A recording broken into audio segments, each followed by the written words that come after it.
Let's take you to Spain, and we now know that more than 200 people died after the devastating floods that they had there recently, particularly in the Valencia region. And Spain's Prime Minister today has promised €3.8 billion worth of aid to deal with the aftermath. Let's take you to Spain and join our correspondent there, Guy Hedgecoe, who is in Madrid. The Spanish Prime Minister promising this money, and we'll get to that in a minute, Guy, but it does follow this massive night of protests in Valencia. Why are people so angry, and what were they asking for and calling for?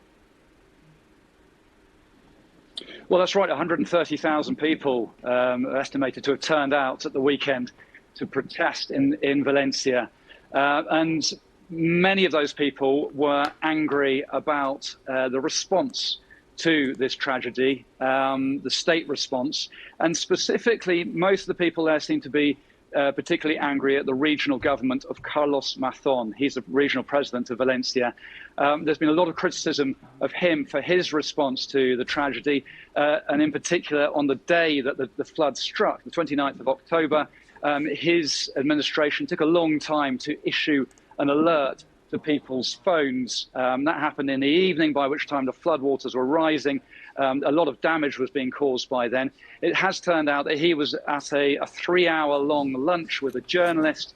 He missed a crisis meeting in the afternoon. So there's a lot of pressure on Mr. Mazón over this, although some people are also criticising the central government as well. So there's a lot of anger in general about the response to this crisis. And now this announcement from Pedro Sánchez of €3.8 billion. How are they going to prioritise all the vast amounts of people who need that money, whether it comes to individual homes or infrastructure? Who's making those decisions, Guy? Well, Mr. Sánchez said that the government's aid to Valencia is being divided up into 3 phases. First of all, there's the immediate sort of emergency aid for people's needs, sort of handouts in terms of recovering goods and cars that they've lost, for example, helping them pay their bills. Then there's the reconstruction project, which is the second phase of this. And then thirdly, making changes in Valencia to take into account what he called the climate change emergency in the region. He said that these measures he's announced today, along with another package he announced last week that was worth more than €10 billion. He said that these are going to affect around 100,000 households. He said almost immediately. This is going to help people, for example, with their mortgages. They're going to get moratoriums on their mortgages for a certain period of time. A lot of people won't have to pay their electricity bills or water bills or gas bills for a certain period of time as well.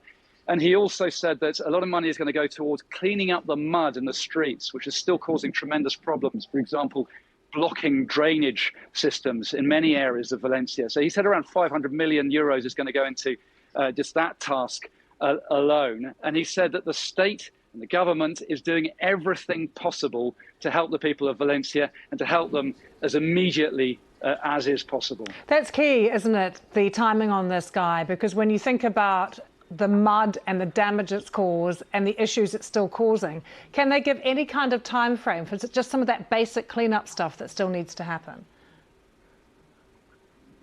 Well, the Prime Minister didn't give a time frame for this. I think it is very difficult to tell, and people haven't really been talking about how long this is going to take in terms of specific numbers.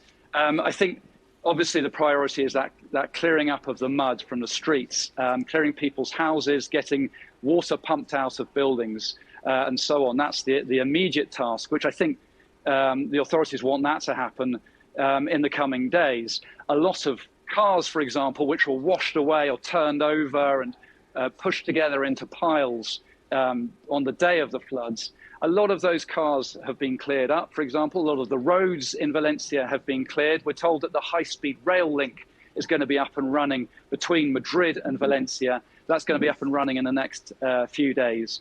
But I think beyond that, it's going to take a long time to rebuild a lot of these buildings, government buildings, people's homes, and so on. That, you'd imagine, would take a question of months, quite possibly.